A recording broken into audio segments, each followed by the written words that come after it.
partage.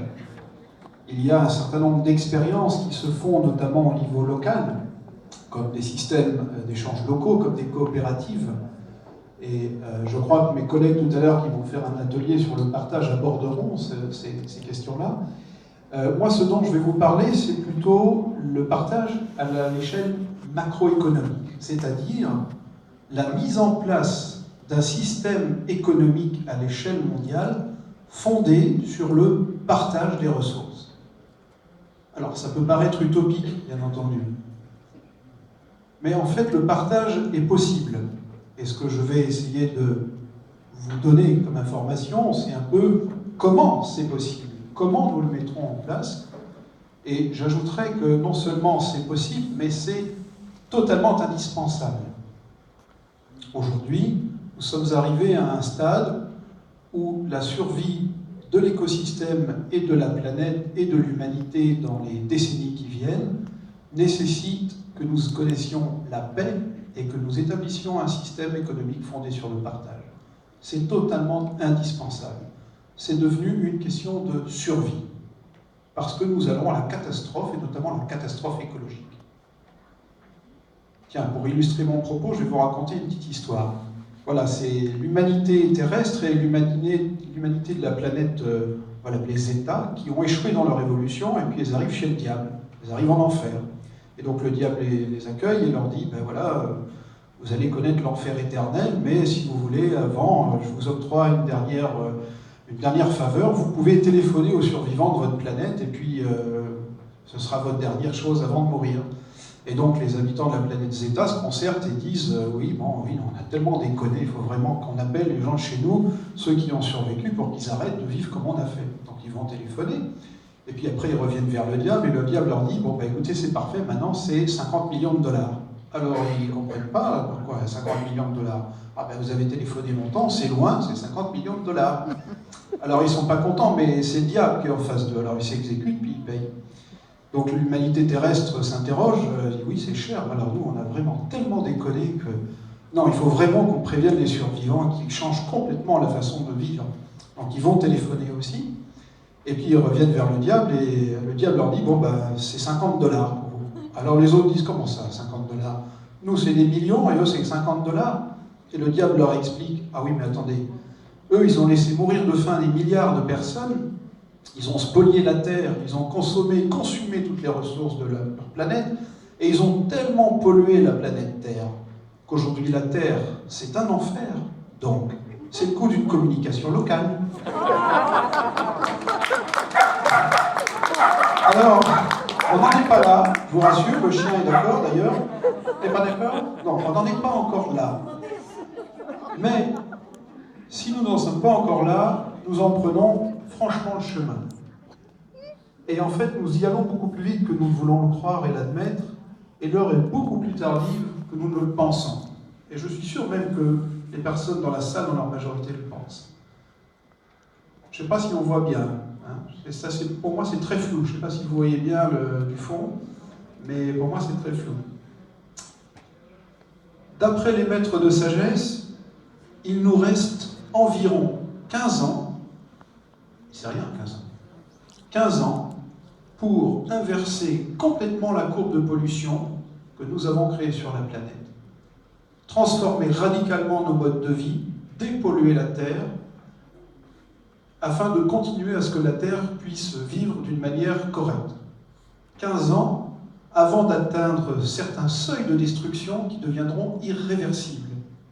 Pourquoi? Parce que nous polluons la Terre à de tels niveaux que plus ça va, plus nous nous rapprochons de certains seuils, et vous savez, au-delà d'un seuil, quand on bascule, c'est trop tard, on ne peut pas revenir en arrière.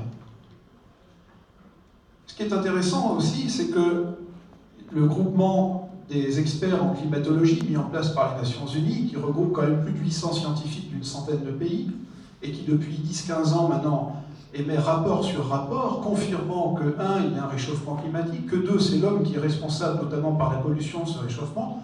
Et bien l'année dernière, dans un de ses rapports, le GIEC a confirmé la même chose, qu'il nous reste environ une quinzaine d'années pour transformer radicalement nos modes de vie avant que des catastrophes écologiques soient totalement impossibles à arrêter. Pourquoi? Il y a des tas de raisons, je n'ai pas du tout le temps de les évoquer toutes, bien sûr, mais déjà, nous consommons 1,5 fois plus vite les ressources de la planète que l'écosystème ne peut les reconstruire. Nous vivons dans une biosphère dont nous sommes partie prenante à part entière, mais nous pompons et épuisons ces ressources, ce qui fait que, vous savez, on disait, si tout le monde consommait comme des Américains ou des Européens, il faudrait 4 planètes. Aujourd'hui, c'est plutôt 6 planètes qu'il faudrait. Mais on ne les a pas, ces planètes. Donc en continuant nos modes de vie extrêmement matérialistes, nous allons dans le mur. Un autre exemple, on pourrait en prendre des centaines d'exemples. Les forêts. 3 pays, le Canada, la Russie, le Brésil, concentrent 65% des forêts vierges de la planète. Eh bien, le Canada, en 10 ans, a perdu une surface de forêt égale à 3 fois la surface de l'Allemagne. Mais quand on détruit la forêt, on détruit un écosystème d'une importance capitale, parce que dans le monde végétal, il y a des réactions chimiques et biologiques, notamment la photosynthèse. Et la photosynthèse, elle capte le dioxyde de carbone, donc elle libère de l'oxygène. Mais si on détruit les forêts, eh bien on a plus de dioxyde de carbone et moins d'oxygène.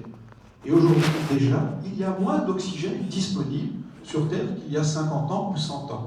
Donc c'est bien sûr très grave.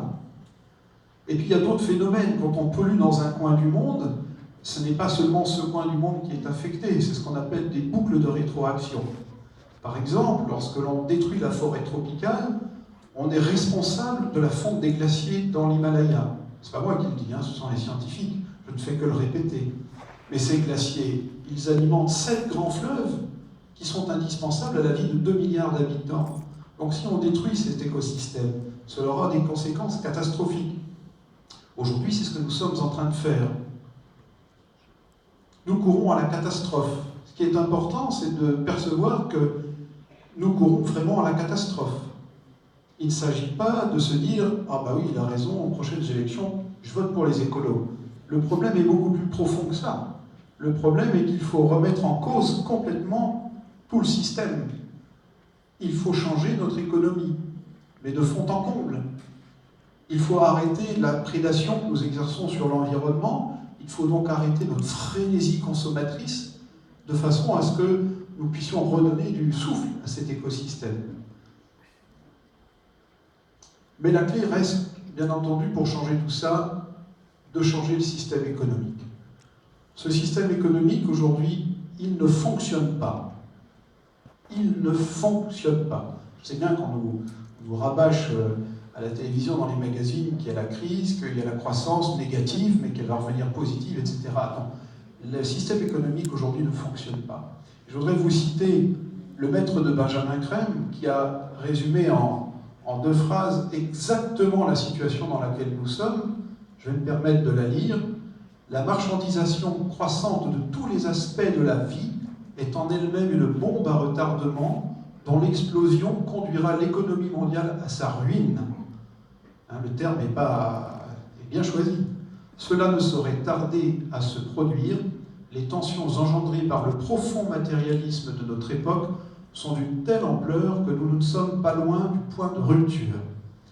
Eh bien, nous sommes effectivement proches de ce point de rupture et de ce point où l'économie mondiale va se casser la figure, et plus encore qu'elle ne l'a fait en 2008.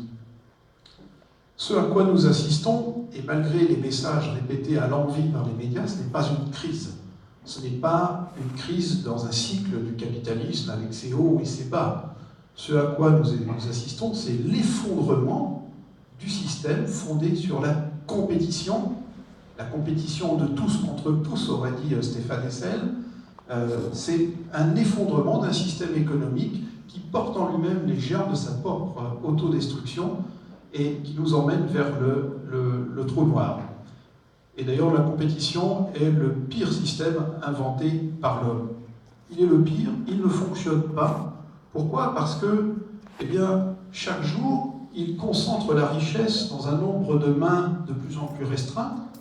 Vous avez tous entendu parler des fameux 1% des plus riches et puis des mouvements des 99%, notamment popularisés par le mouvement Occupy donc aux États-Unis, par exemple, mais on a le même en Europe.